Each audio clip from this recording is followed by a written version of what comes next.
Sí, ya he declarado otras veces. Le agradezco, maestro Batis. Estamos frente a esto. Primero, el punto en donde usted votó en contra de esta resolución. ¿Cómo fue el proceso y las horas de discusión con quienes sostuvieron que no estaba en condiciones el Poder Judicial de levantar el paro? Y aquí conviene aclarar muy bien.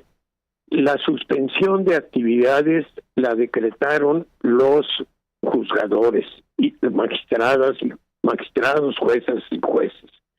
También los trabajadores, pero ellos decidieron suspender actividades.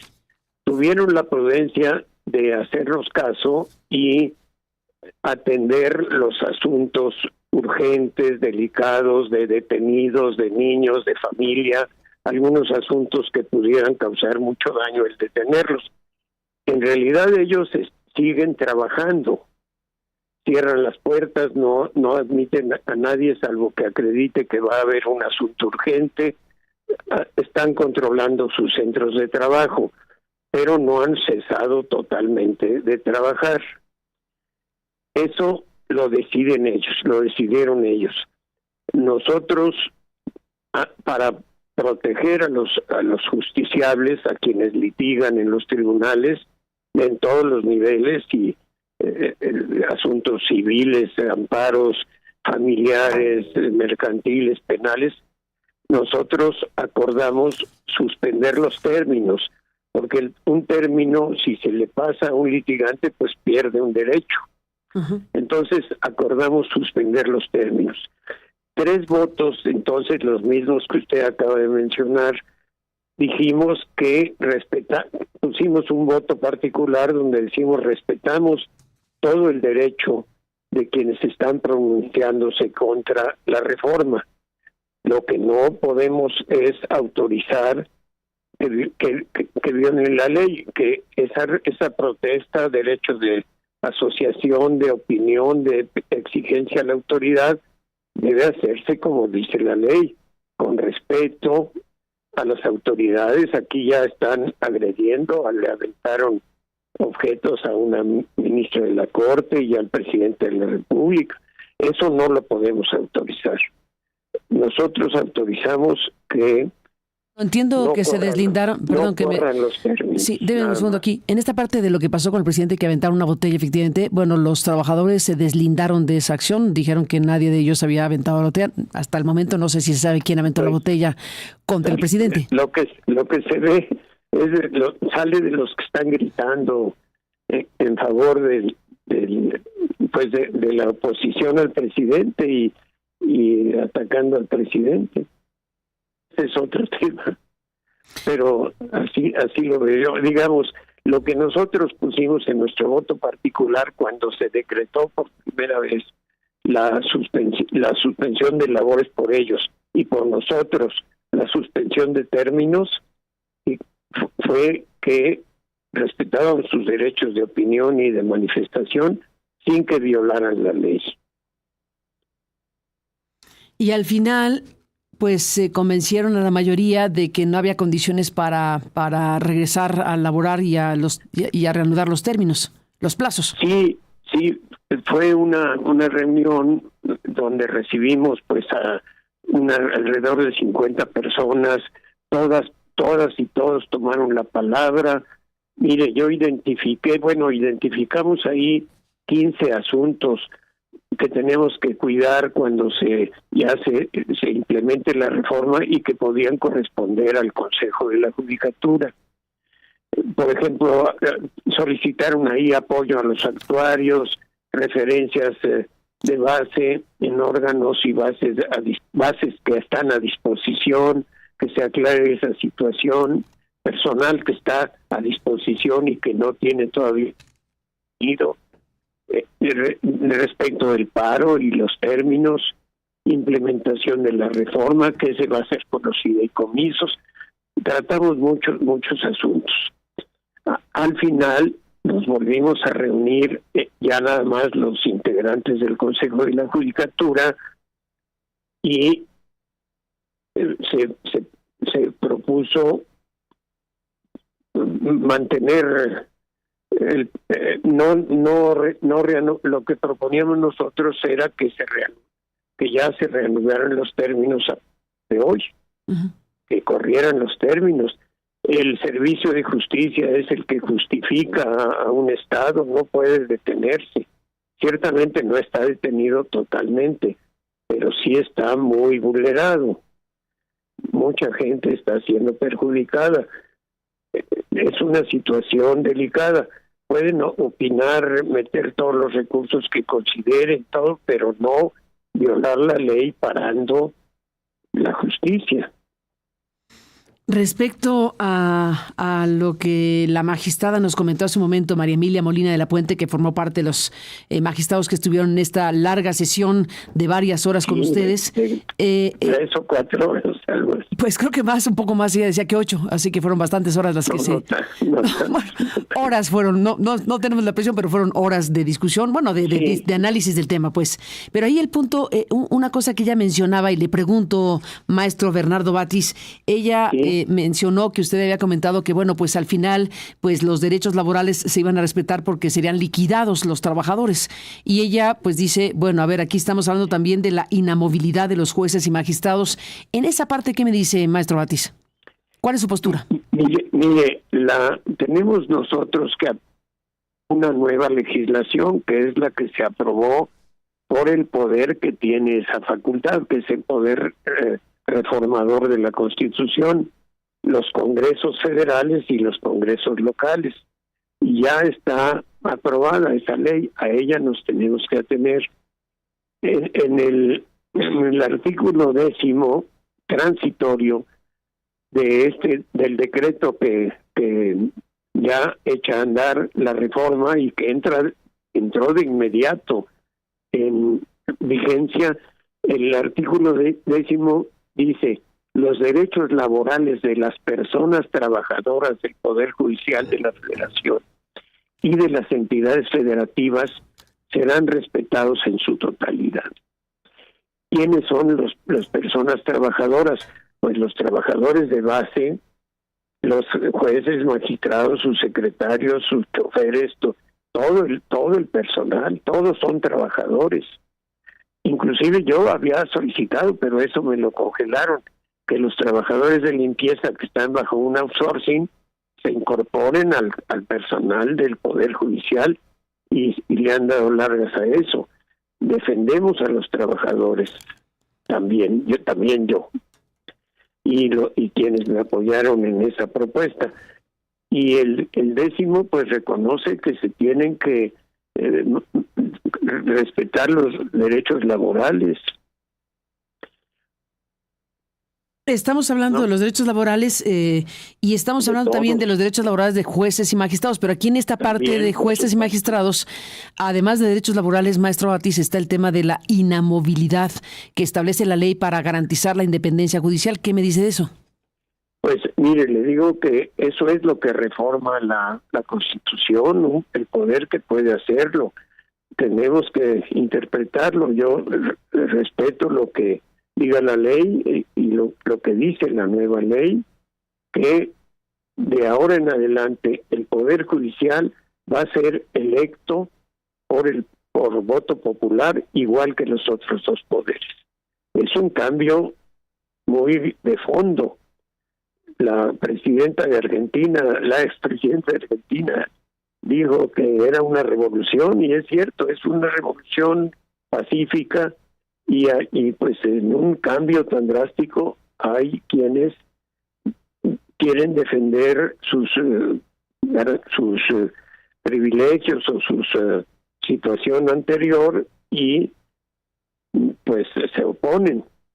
Pero déjeme aquí en esta parte, maestro Batis, demos por sentado lo que usted dice. Bueno, hay quien quiere defender lo que tenía y no quiere perderlo, eso es en lo nacional. Pero ¿qué me dice, maestro Batis, cuando oímos a la relatora de Naciones Unidas para la Independencia Judicial pronunciarse de la forma en que se pronunció, al alto comisionado de la ONU en materia de derechos humanos, a la Comisión Interamericana? Hay muchas voces desde fuera que uno no estaría suponiendo que quieren defender privilegios o alguna circunstancia propia, sino son observadores externos, por detenernos aquí, que están colocando la crítica diciéndole a México están poniendo en riesgo o pusieron en riesgo, entre otras cosas, la independencia judicial, maestro Batis. Mire, no, de ninguna manera se pone en riesgo la independencia judicial. La independencia judicial no es otra cosa sino que jueces y magistrados y ministros del Tribunal Electoral, de la Corte, de todos lados, individualmente estén dispuestos a resolver de acuerdo con la ley y su conciencia, y sean electos por el voto popular o sean designados como esa fue hasta ahora por los otros poderes, el Senado y el Ejecutivo. Eso no limita en ninguno de los dos casos su independencia. Su independencia es amenazarlos o comprarlos. Ellos mismos renuncian a su independencia cuando se corrompen, pero eso depende de cada juzgador. Sí han estado usando ese argumento de la independencia judicial para criticar la reforma, pero no se trata de independencia. La independencia la tienen, quizá más vulnerable ahora porque tienen que ver quiénes los proponen y quiénes los van a votar por ellos en el Senado. Hay compromisos, hay familias, hubo nepotismo que se ha ido disminuyendo. Eso comprometía la independencia, pero al fin de cuentas el que quería ser independiente lo era, y el que quiera hacerlo con la nueva forma de elegir jueces y magistrados lo puede ser. La independencia es una decisión íntima de honradez, de congruencia, de decisión personal. Bernardo Batis, déjeme preguntarle sobre el tema de lo que puede ocurrir, de los escenarios que están ahí pues definiéndose, habida cuenta de que hay varias cosas. Ha habido suspensiones, varias, que no fueron cumplidas ni por la Cámara de Diputados, ni por la Cámara de Senadores, ni por el presidente de la República, en fin, por toda la cadena legislativa y del Ejecutivo para que esta reforma fuera publicada. Están ahí esas suspensiones que han dado pie a que los críticos, incluyendo a la magistrada hace unos minutos, señalen que estamos ya en una crisis constitucional por desacato múltiple. Está eso y están los amparos y los recursos que se están presentando o se van a presentar o se seguirán presentando seguramente ante la Suprema Corte de Justicia. Maestro Batis, ¿qué escenarios ve en esta materia con esta reforma? Yo veo un escenario difícil, pero que se tiene que superar, y que lo que tenemos que garantizar entre todos es que, como ellos mismos lo están haciendo, es que no se suspenda el servicio de justicia. Los recursos que se interpongan, pues de alguna manera van a ser ellos juez y parte, porque los interponen y los resuelven. Eso habría que considerarlo. Y también las disposiciones que existen respecto de que no puede haber recursos constitucionales, y estas ya son decisiones constitucionales. Eso pues no es el tema que nos corresponde como integrantes del Consejo de la Judicatura. Se tiene que resolver de otra manera por los tribunales y por quien haga cumplir la resolución vigente ya del cambio de reglas constitucionales. Nosotros tenemos que cuidar nada más que no se vulneren los derechos del pueblo, de la ciudadanía que exige que se les dé el servicio de justicia. Por eso acordamos no suspender el paro, porque eso lo decidieron ellos sin fundamento legal. En cambio, la suspensión de plazos sí podemos decretarla, y algunos de ellos mismos lo hicieron en sus tribunales. Uh-huh. Suspendieron plazos, también tienen esa facultad. Para los que no lo hubieran hecho, lo hicimos nosotros. Y ahora dijimos, bueno, ya que regresen el lunes a trabajar, ya está vigente la Constitución, tienen recursos internacionales, pues que esperen esas resoluciones.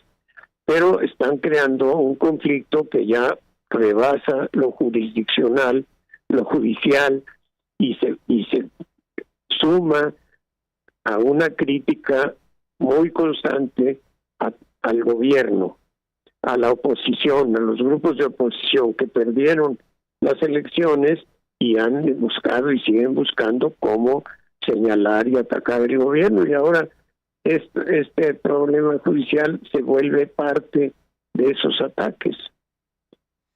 Pues veremos en qué termina, maestro Batis, el asunto. Efectivamente, pues la última palabra la tendrá en este tramo de la historia la Suprema Corte de Justicia. Pues no quiero entrar a ese punto. Ahí es un asunto que corresponde a la aplicación de la nueva reforma, de la reforma que acaba de aprobarse. A ver de qué manera se plantea. Están hablando, por ejemplo, de apoyos de despachos, de grandes despachos, inclusive mencionaron uno de Nueva York. Sabemos que que intervino y dio su opinión el embajador de Estados Unidos. Hay muchos intereses nacionales e internacionales que no quieren que se lleve a cabo este proceso, pero ahí tienen que cuidar mucho también con quién se juntan.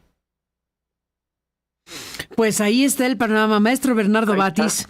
Seamos prudentes todos y a ver cómo vamos solucionando esto.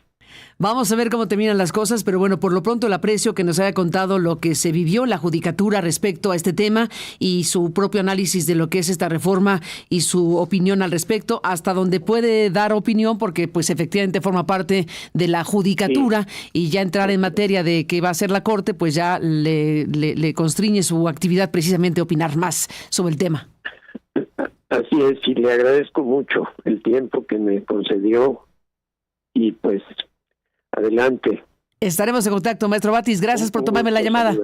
Y buenos días, gracias por estar aquí esta mañana. Bueno, pues el maestro Bernardo Batis, integrante del Consejo de la Judicatura Federal. Y bueno, pues en estos primeros momentos del programa arrancamos escuchando a la consejera electoral del INE para que nos cuente qué va a empezar a ocurrir a partir de hoy, dado que el INE tiene pues una obligación ya constitucional de organizar unas elecciones de integrantes del Poder Judicial en un contexto donde para empezar no hay presupuesto asignado y la complejidad de organizar una cosa de esta se le pues endosó al INE en relación a su función como autoridad electoral en México.